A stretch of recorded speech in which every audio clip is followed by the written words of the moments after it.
Gurur Brahma, Gurur Vishnu, Gurur Devo Meshwaraha, Gurureva Param Brahma, Tasmai Shri Gurave Namaha. Chinmayam Vyapyat Sarvam, Trailokyam Sacharacharam, Tatpadam Darshitam Yena, Tasmai Shri Gurave Namaha. Tvameva Mata Cha Pita, Tvameva Bandhu Cha Sakha, Tvameva Vedyatravinam, Tvameva Sarvam Mama Deva Deva, Tvameva Sarvam Mama Deva Deva. Jai Guru. Om Bhadram Karnevi Shrunuyama Devaha, Bhadram Pashe Makshabhiryajatraha, Sthirairangai Sushtuvagum Sastanubihi, Vyashema Devahitam Yadayuhu, Swasti na Indro Vridhashravaha, Swasti na Usha Vishwavedaha, Swasti nastarksho arishthanemihi, Swasti no Brihaspatir dadatu. Om Shanti, Shanti, Shanti. Who has come? Come in, come in, come in. Late. It's quite all right.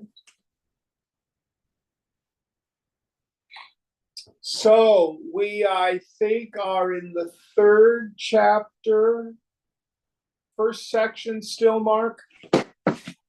Yes. Mantra number 8. Third chapter, section 1, mantra 8.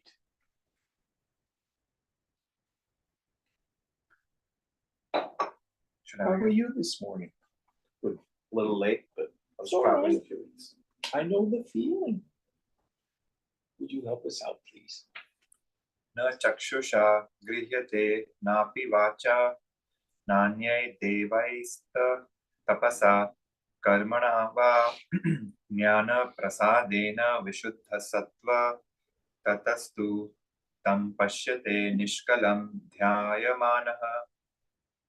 The self cannot be described by words, nor perceived by eyes or the senses, nor revealed by rituals and penance.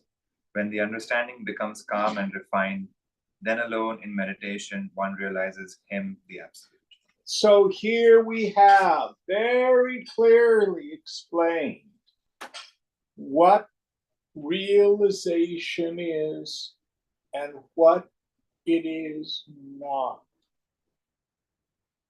So the first idea is the self can never be known as an object of cognition.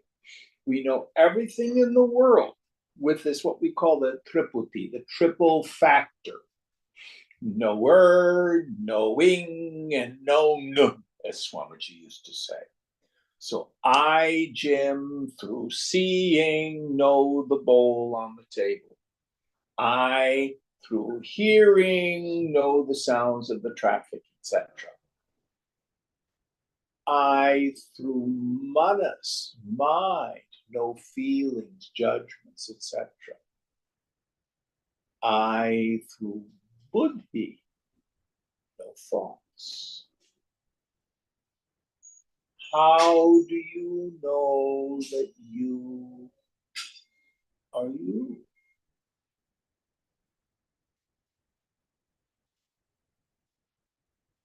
You do not see, hear, taste, touch, smell, emote, or think yourself. You are not known by any of the instruments of cognition. You are not an object of cognition. Listen very carefully. This means you will not have an experience in meditation where you sit there and then all of a sudden, there's the self. I've seen the self. I remember so vividly, I had this wonderful young man who was a student. And he'd taken an acid trip, and he was convinced what he saw on the acid trip was it. And he kept trying to get back there. So he would say to me, oh, Jim, I saw the self 20 years ago, and I'm trying to get back to that experience. And of course, what the guru would say is, well, what's going on right now? Well, I'm talking with you. And who knows that? That's yourself. Yourself is not a mind state. Oh, I was with Guruji and I got so high. Oh, that's nice. What was your mind state before you went to see him? Oh, just ordinary. And who knew it? I did. And when you got high with Swamiji, who knew it? I did. Is it happening now? No. Who knows your ordinary mind state? I do. So you are an eternal factor. You are not known by the various instruments of knowledge, of cognition. You are not an experience that comes and goes. Yet you are not unknown.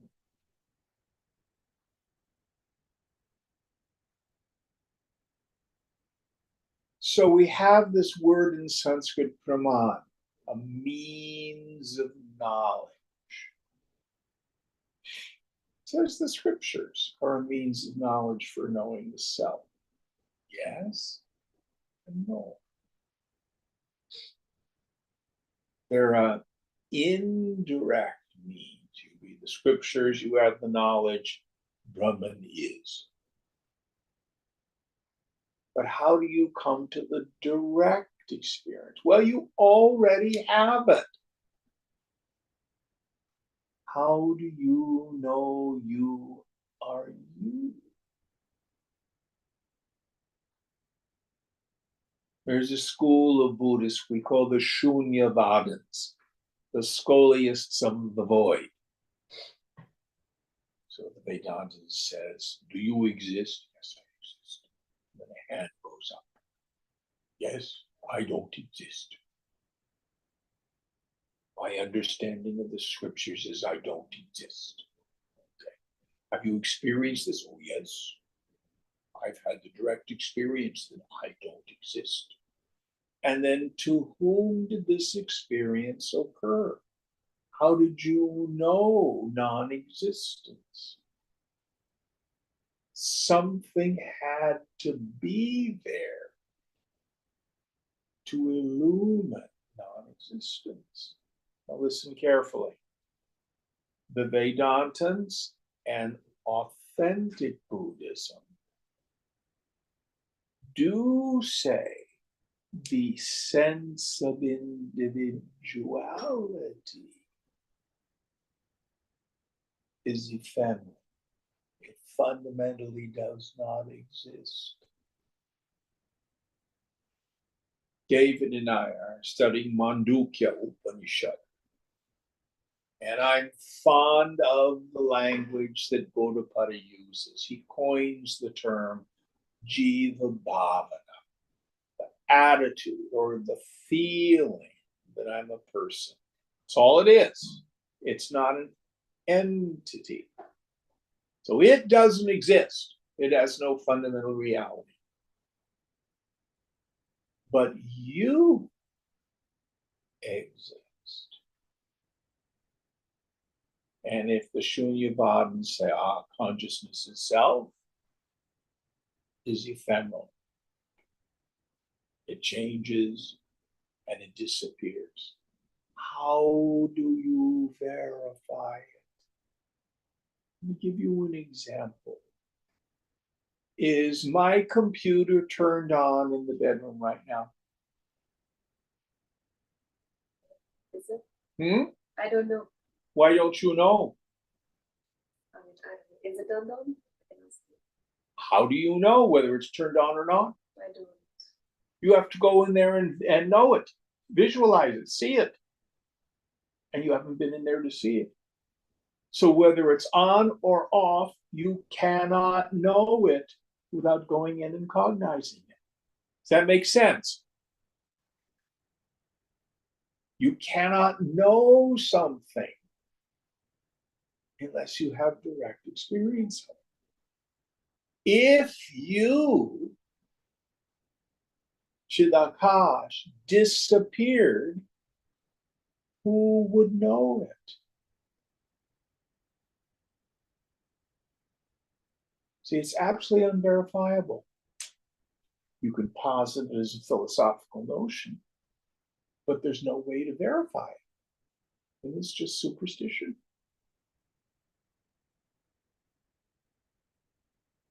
So the self is both unknown and known, unknowable and directly knowable. Well, this doesn't make sense, Jim. Yes, it does.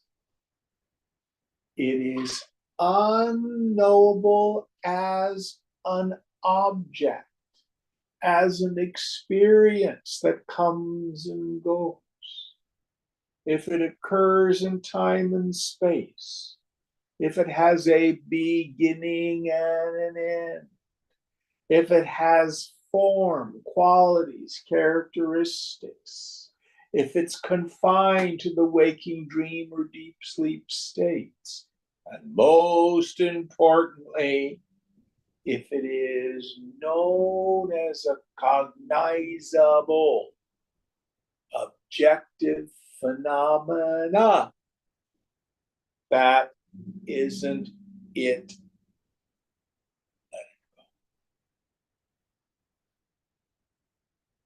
But you are not known by the known instruments of perception.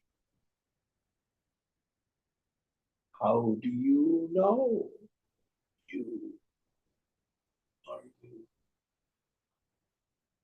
And the scriptures will use terms like swayambhu, self-evident, swayamjyoti, self-effulgent, self-luminous.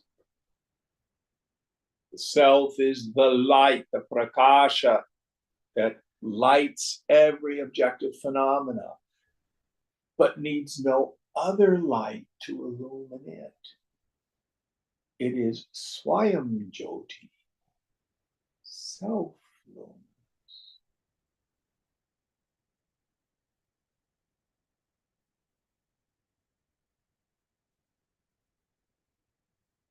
Now, in a very quiet mind,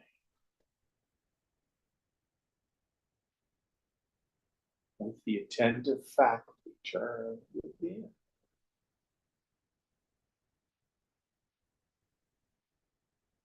notice the nature of this eternal, constant experience.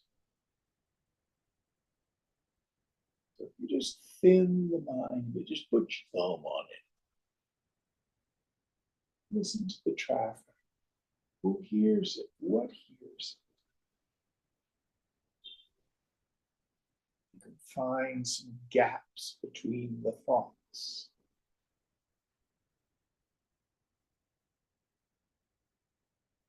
See, there's nothing there. But it's not no thing. Shines. It's the light of pure awareness. And then in the subtle intellect, there's this flash, this, oh, there's nothing there. No thing. There's no person there with qualities or characteristics.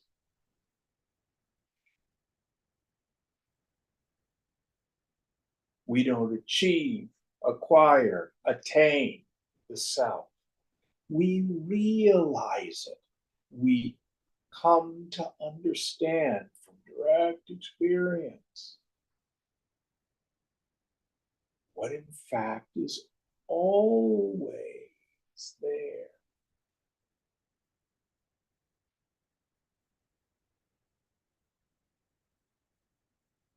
I was in the city a couple weeks ago, and the wind was coming from the ocean and the fog was coming in over the hills and stuff of San Francisco. Any of you been there in the city when that comes in? So the exact opposite happens in the morning. If you're up on one of the hills, you'll see the fog, and what's on the ground is obscured. It's there. I just don't cognize it.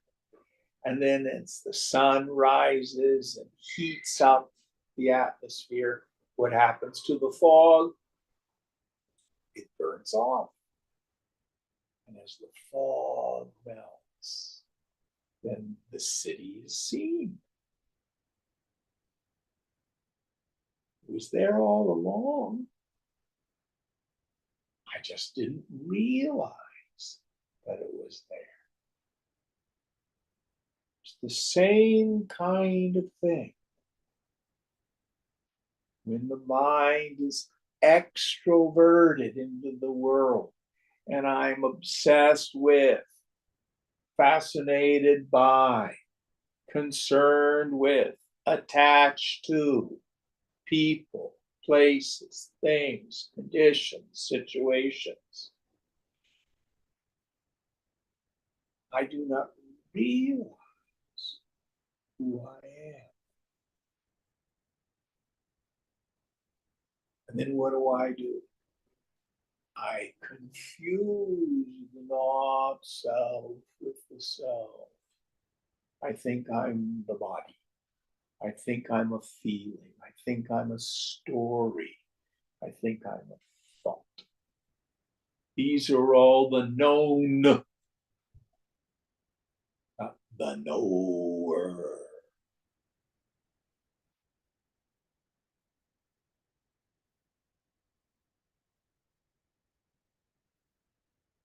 So in a quiet mind, in a purified mind. Pure mind, again, doesn't mean having nicer thoughts as opposed to vicious thoughts. It means fewer thoughts. Ultimately, no thoughts, at least for moments.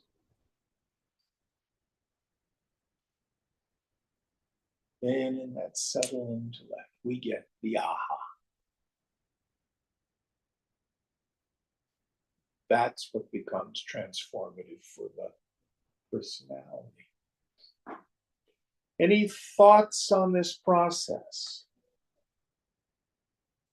Listen carefully. The self does not get realized. The self is already free. The problem is in my stupid mind.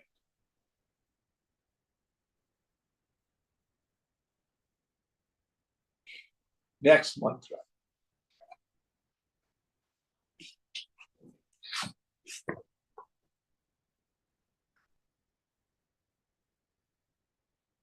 Esho Runatma Chetasa Veditvyo Yasmin Pranaha Panchatha Samvishesha Pranaischittam Sarvamotam Prajanam Yasmin Vishuddhe Vibhatyesha Atma. By means of the light of the intellect, one should know this subtle Atman within the body, which is pervaded by the life force in a fivefold way. Man's intellect is interwoven with the senses. When that intellect is purified, the self shines forth. Okay, let's parse this one because it's got a lot of subtlety to it. So the first idea, By means of the light of the intellect, one should know this subtle Atman within the body. yes. So both bondage and liberation occur to the subtle intellect. The self is ever free. What is my bondage? Because of spiritual ignorance. Where does the ignorance occur? Is the self ignorant? No. It's in the subtle intellect. What we call this avarana shakti, this avriti. It's the veiling power, the non-apprehension of who I am. Then there's the subsequent viksheta shakti, the projecting power, the subtle intellect superimposes on the self ideas of the not self. The root of it is, I think I'm my body. I think I'm my body. I was talking with a friend last night, and he says, oh, you need to worship your body. Take care of yourself. Worship your body.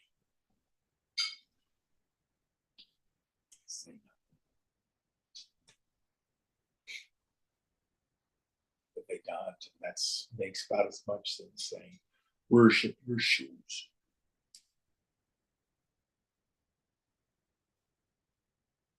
Makes no sense.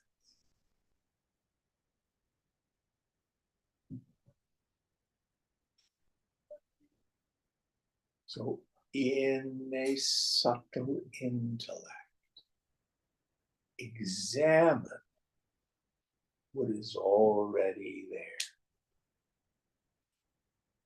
The other example I like to use, do you see the photograph of Swamiji behind me? Yes? Yes, You see it has a wooden frame?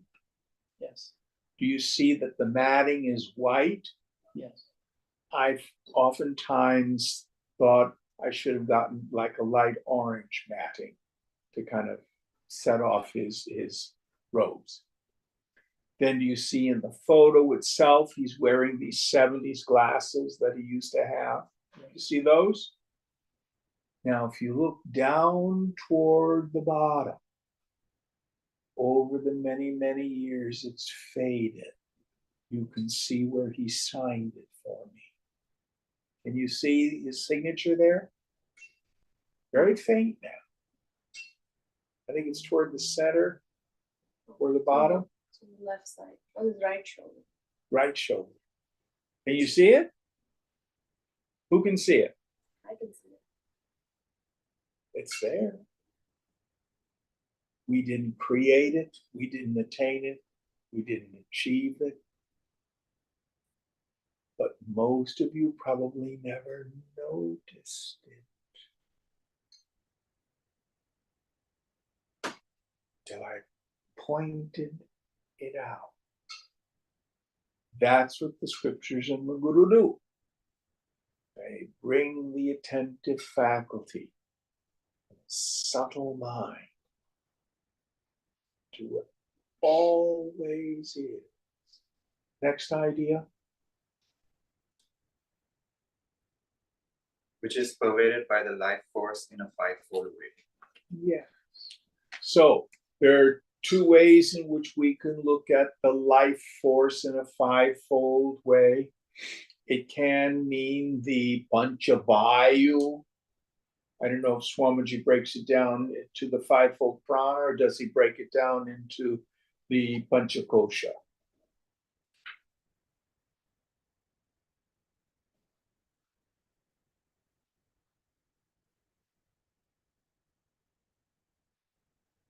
Neither. I don't know. It could also be the five sense perceptions. These things, there's layers of meaning. Panchavayu, so there's prana, apana, samana, dhyana, udana, the fivefold. So it's inhale, exhale, circulation, digestion, and thinking. Could also mean it's pervaded by the five sheaths: food sheath, physical body, energy sheath, the prana, the mind, the intellect, and even the darkness of deep sleep. It could be the five senses: seeing, hearing, tasting, touching, smelling. The various ways in which consciousness then illumines and activates the equipment. What do we mean by that? The best modern imagery for that is like the relationless relationship between electricity and appliances. Electricity is one. When it functions through the light bulb, it's light. When it functions through the fan, it's motion. When it functions through the stereo, it's music. But electricity is not light, not motion, not sound. So also, consciousness enlivens the equipment. Next idea. Man's intellect is interwoven with the senses. What was the first word? Man's intellect is interwoven with the senses. Yes. So what we have with the senses, the whole theory of how cognition takes place is implied here. So the way I like to look at it, you've all heard me use this metaphor before. So you go out to the ocean, you're sitting on the beach, and you look out and you see something white. First is sense perception, white object. Then the intellect comes in to determine the thatness, the suchness of it. Is it a container ship? Is it a buoy? Is it a sailboat?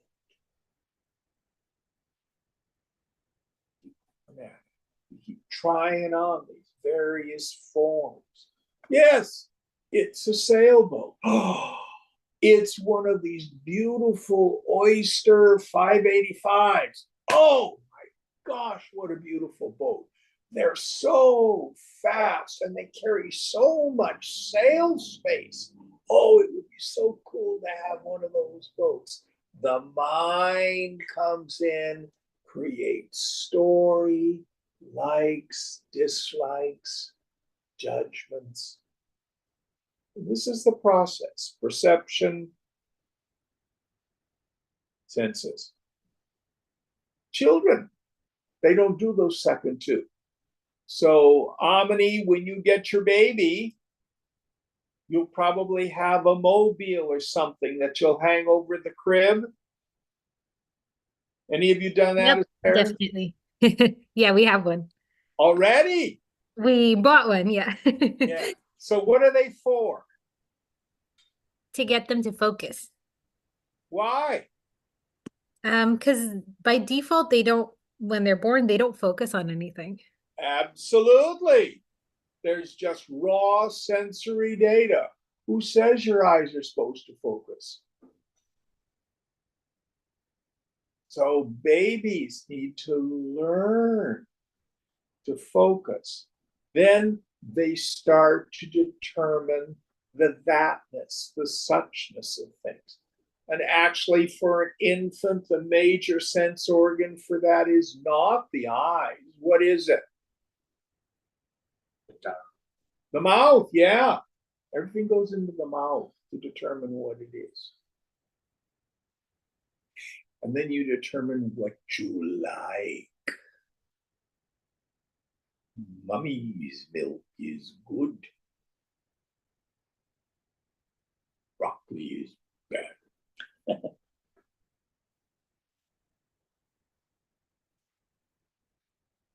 That's how we know in this. All of this is illumined by the light of awareness. Now, the infant, even though it does not focus, consciousness is still illuminating its direct experience. Next idea. When that intellect is purified, the self shines forth. Yes.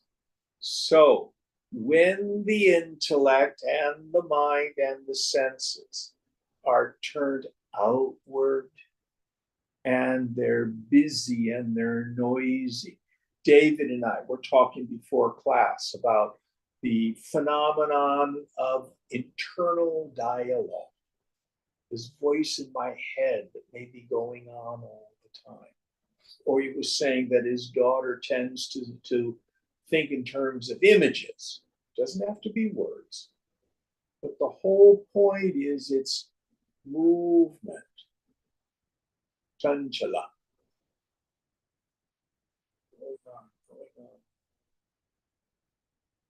When the attentive faculty is focused outward, and the intellect, mind, and senses are engaged in the world, first of all, we never think to inquire, well, who am I? What am I? So in yoga, we develop the capacity to quieten the mind, the senses, the mind, and the intellect. Turn the frequency and the volume down. Just like if you're going to cook pasta on the stove. When I cook pasta, I don't know if this is what you do. I fill the pan up, put it on the stove. Then I take my salt. I have, it's not shaker. It's like ground crystals because I put it in a grinder. I put some in. I put the salt in the bottom of the pan. Before it boils, I can look in the pan and I can see the salt before it dissolves in the bottom of the pan. But once the water starts to boil and roil, has the salt dissolved? I cannot tell. The boiling surface of the pan obscures what's going on at the bottom of the pan. Great metaphor for the mind. So if I want to know if the salt's dissolved, all I have to do is turn the burner down. Then the boiling water. Yeah, no, salt is still there. It'll dissolve. So you and I have to turn down the frequency and volume of thought. 2 practices we do for that. Abhyasa, vairagya. Meditate. And when extraneous thoughts come in, we gently but deliberately bring our attention back to our point of meditation. It can be counting your breath. It can be focusing on the breath in the nostrils. It can be a body scan like they do in the Goenka tradition. It can be a mantra. It can be looking at the flame of the candle, just really focusing on that. All of these are useful and valid practices of dharana, bringing the mind to a single point. Then when the mind is concentrated in the space between your thoughts, thought arises out of silence, exists, and disappears into silence. Just like every bubble in the boiling water is a unique convection of the water rising and bubbling. Turn it down, turn it down. All the bubbles subside. So does the mind in meditation. What keeps the mind extroverting with noisiness, attachment, and identification? This is why we need to let go of our attachment to the phenomenal world. Let go of any personal sense of self. And at moments when the mind is quiet, with the attentive faculty turned within, go on. Who am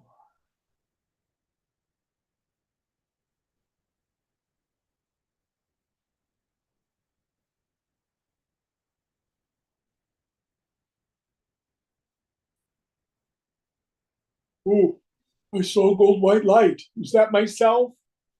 Who saw it? I did. It's not it. I saw Lord Shiva coming out of a mountain.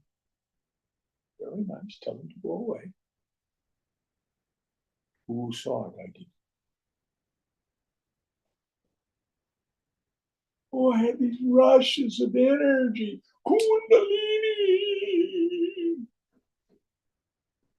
Who experienced it? I did.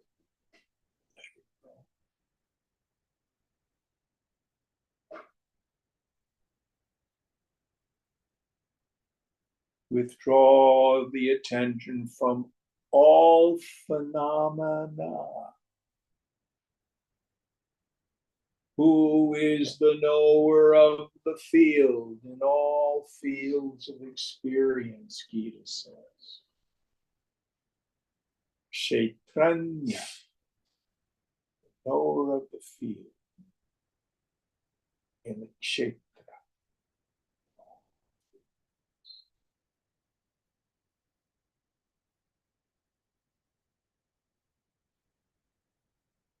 We see. That's really good. When the mist clears, we see the city. When the boiling water settles, we see what's at the bottom of the pan.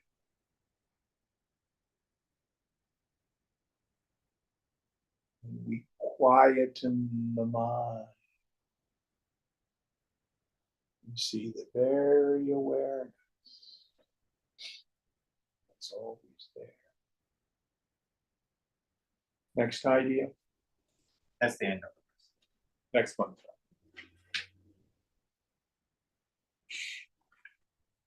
Yam yam lokam manasa samvibhati vishuddha sattvam kamayate yascha kaman tam tam lokam jayate tascha kaman tasmad atmajnam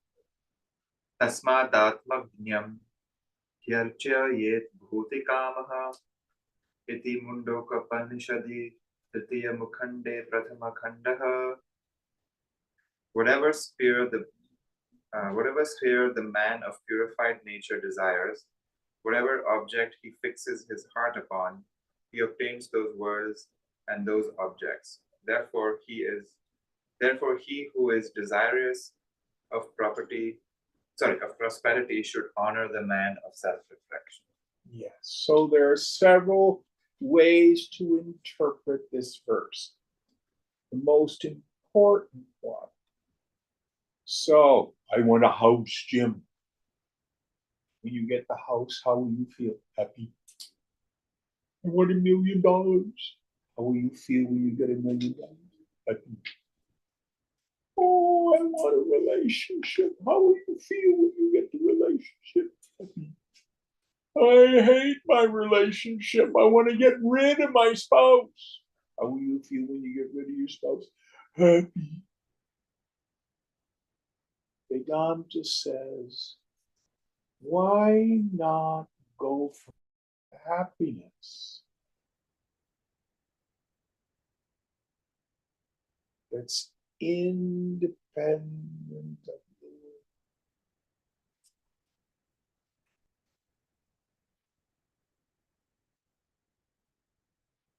The mind becomes yoked to the sound. This is the meaning of yoga.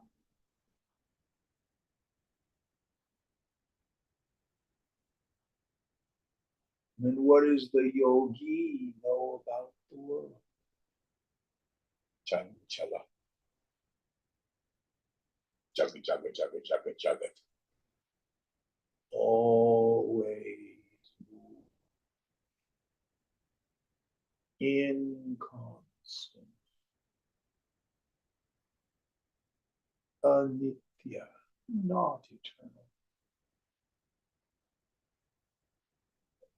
Don't have unrealistic expectations of phenomena.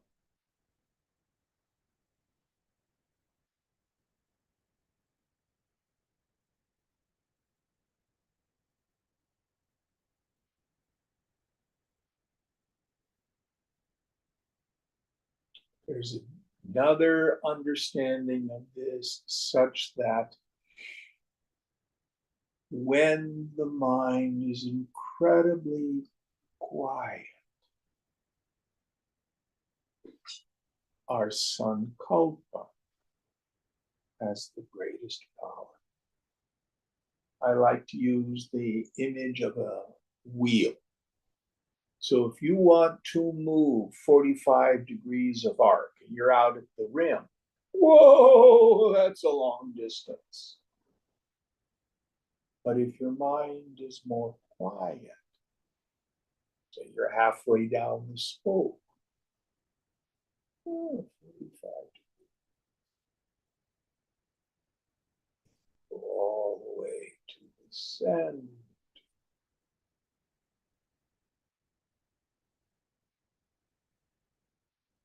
So in the world,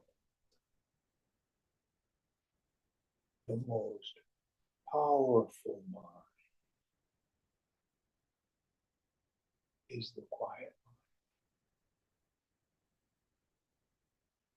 Its intentions are clear, unobstructed. Its insights are profound, because they're not obscured by the busyness and the noisiness of doubt, regret, worry, fear. This is why Gita will say that this knowledge makes a person master of this world and the beyond.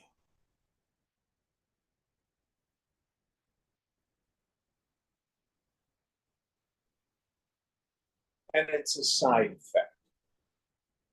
It's not the intention. Intention is know yourself because it will make you happy. Because it will free you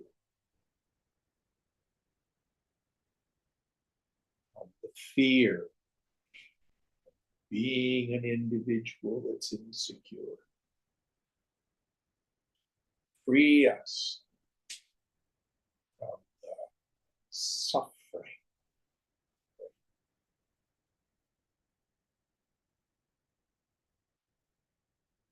So that ends the first section. Yeah. All right. Let's go into chapter 3, section 2. This is our next Mundaka shaving.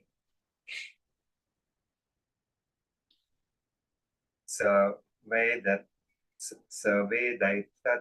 param brahmadhama yatra vishvam nihitam bhati shubhram upasate purusham ye hyakamaha te shukrame tadati vartanti dhiraha. The man of realization knows the radiant supreme Brahman to be him on whom the world is laid and is abode of the same. And those men of discrimination who without any worldly desire are devoted to such persons go beyond all chances of rebirth. So we have a lot of layers in this. So we need to remember that there are 3 questions we need to resolve. Who am I? What is this world? How has it come about? First question, who am I? The methodology for answering this question is discrimination between the self and the not self, the subject and all the objects. We've worked on that a lot. Body, I'm not the prana, I'm not the mind, I'm not the intellect, I'm not even the ignorance of deep sleep. Who am I? Chid Akash, the space of pure awareness. Second question, what is this world? And we have 2 scriptural statements which we need to reconcile. Brahma Satyam Jagan Mithya. Brahman alone is real. The phenomenal world is mithya, illusory. And then my favorite saying from Chandogya, Sarvam Kalvidam Brahma, Sarvamidam, all this. That's code for the phenomenal world. Kalu means verily. Brahman. All this is verily Brahman. How do I reconcile these 2 statements? And the methodology, the practices, we begin to see that this world comes about like the dream state. Those of us who studied the Mundakopanishad with the Gaudapada, the whole 2nd chapter is devoted to this. I like to say, you are the god of your dream. You're a mini Ishvara at night. How do you create your individual world of the dream? The one that's inside your individual mind. Your one unified mind becomes, first of all, ignorance. You do not know you are the waker in your bed. When you think you are the dreamer with the dream body, which is a locus of perception. You have a dream ego identified with that dream body. Then there's a dream world outside, dream thoughts and feelings inside. To the dreamer, their experience is no different than our experience in the waking state. The big difference is who's doing the dreaming. You as an individual are doing the dreaming at night. Infinite is doing the dreaming of all this. But it comes about in the same way. Just as you, the waker, are never touched by the dream. So also Brahman consciousness is never touched by the universe. Well, so what? What's that have to do with my life? Listen carefully. I am Atma Brahma. The self in you is that Brahman. So you are never touched by the light show of this world. Third question, how has it come about? Sankalpena, by means of imagination. It is not created the way a potter makes a pot. It's simply imagined. Images arising in consciousness.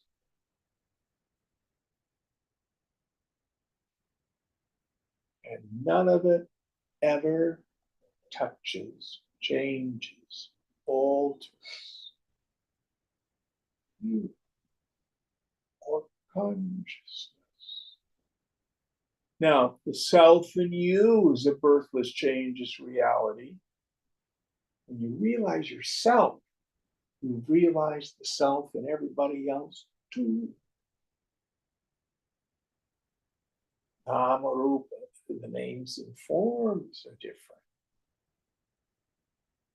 But the substratum, the consciousness, the Baba, the being of everyone, same.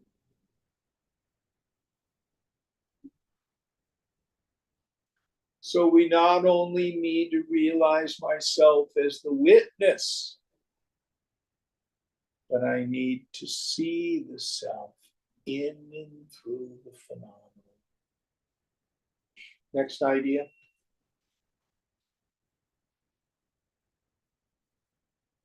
I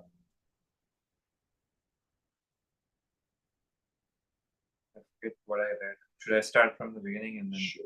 The man of realization knows the radiant supreme Brahman to be him on whom the world is laid and is abode of the same. Yes. Is that the whole verse? There's one more sentence.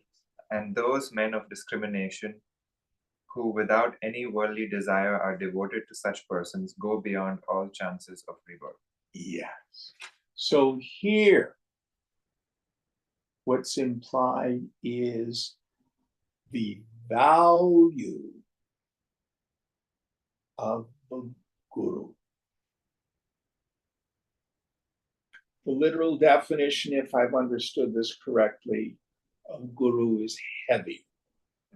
Doesn't mean the guru has got to be fat. It's weighty, important. Another etymology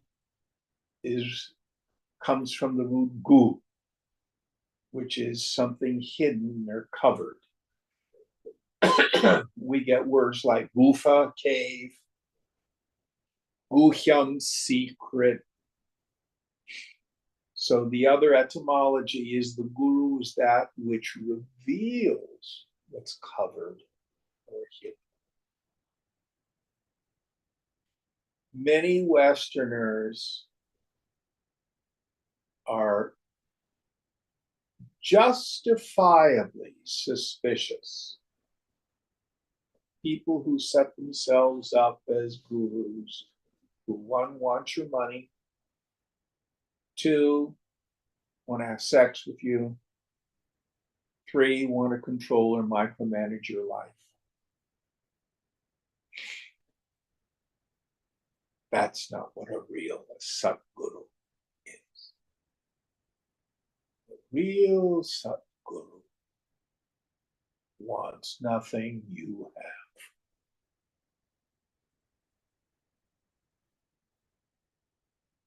The real Satguru, you cannot get their attention or favor or praise. I used to watch people try to manipulate Swamiji. Very large donation. Oh, Swamiji, you're so wonderful. You have done so much. There's no one as great as you, stroking his ego like you could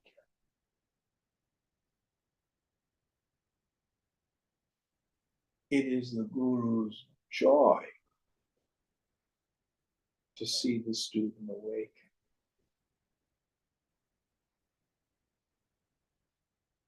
But you and I have nothing.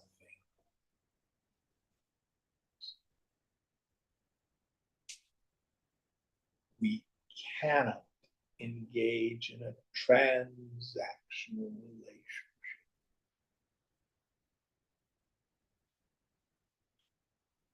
But if a sincere student who's qualified approaches the teacher with an earnest desire to know, the Guru pours out the knowledge. Not because he gets something from it. It's just his nature, or her nature.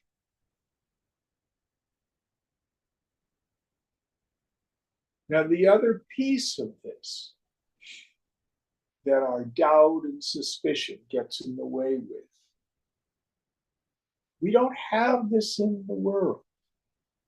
So, for example, David, you're a retired physician. Did you have to take a bunch of board exams to become certified, licensed as a physician? Yes. And is it theoretically possible to not go to medical school and just take those tests? No. You have to go to medical school. You have to go to medical school. What if I don't want to?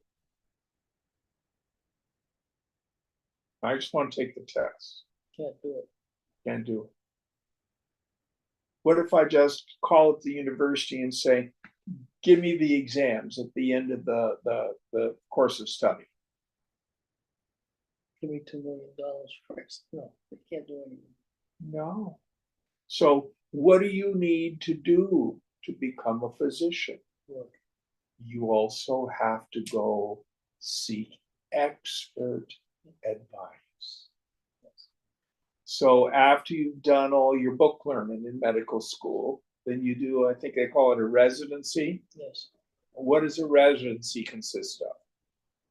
On-the-job training for a specific kind of job. And are you there all on your own? No, we have people with you. Teacher with you. Have experts who guide you. Don't cut the patient's head off. That doesn't work. We'll do that in medicine. We'll do it in finance. I have a dear friend who's an arborist. What a neat job. He rescues trees. It's a wonderful job. But he had to go study horticulture. In the world, most of us are more than willing to seek expert advice, find a teacher. So when you were at the Learning Guild, were you able to show the students tricks, shortcuts, how to write code and programming, save them a whole lot of time and effort and energy? Sure, yeah. Yeah. Oh no, this is the easy way to do it. We seek expert advice in the world all the time. Oh no, I'm just following my own path. You know, I'm taking a little bit from this tradition and this tradition. I'm creating my own spirituality. That's such a Western notion. Who themselves has done that? or has friends who've done that. Yeah. I call it supermarket spirituality. Listen carefully. It rarely delivers the goods. People are people. You have a body, mind, and an intellect, and an ego sense. And the core of your being is the divine. That's been true for tens of thousands of years. People don't change. And the truth doesn't change. So we, in the beginning of course, you try to find a teacher here. No, that guy doesn't work for me. This guy, that guy, I like that, It's perfectly okay. Oh, I resonate with Sufism. That really speaks to my heart. Rumi, I love Rumi. But at some point, we have to make some decisions. The word decision comes from the same English root as disciple and scissor.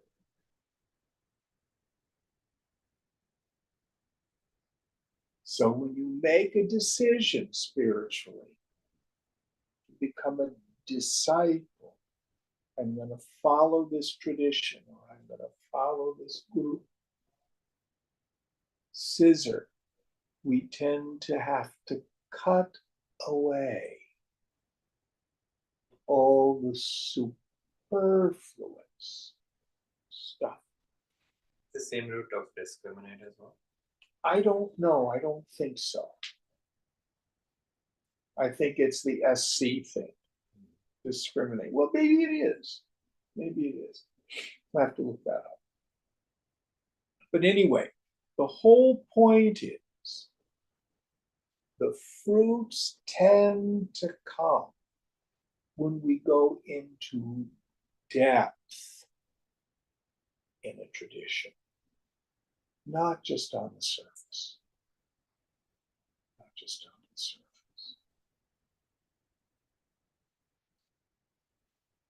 Now, there are many teachers who will say, if you want to study with me, you can't study with any other teachers, you can't read any other books. Who's come in contact with that? I don't think that's particularly fruitful. Reason being, I wonder what's out there. Swamiji never told us not to read other books or study with other teachers or stuff like that. But I can only share with you my own experience. He had what I wanted. So in time, all that other stuff, I set it aside and went into depth with this teacher.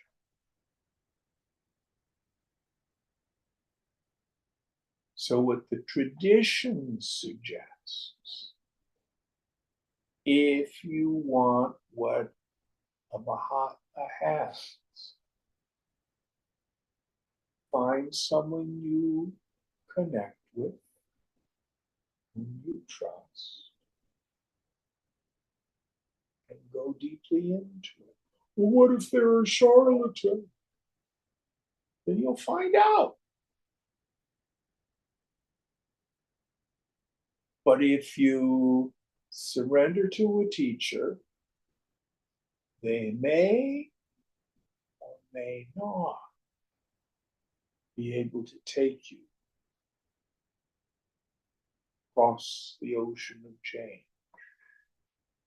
But if you don't surrender to a teacher, meaning only do what they suggest, doesn't mean, oh, daddy, run my life. And you probably won't get the fruits of the teaching.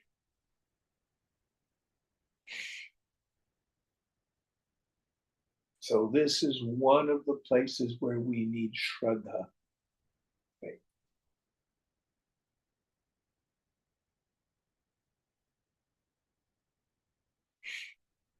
Any thoughts on this?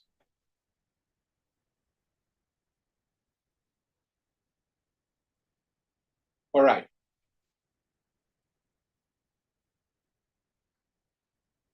I don't think we have time to do the next mantra.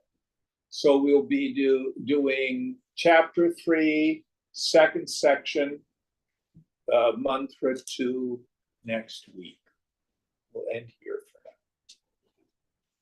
Om Purnamada Purnamidam Purnat Purnamudachyate Purnasya Purnamadaya Purnameva Vashishyate. Om Shanti Shanti Shanti. Hari Om Shri Guru Pyo Namaha.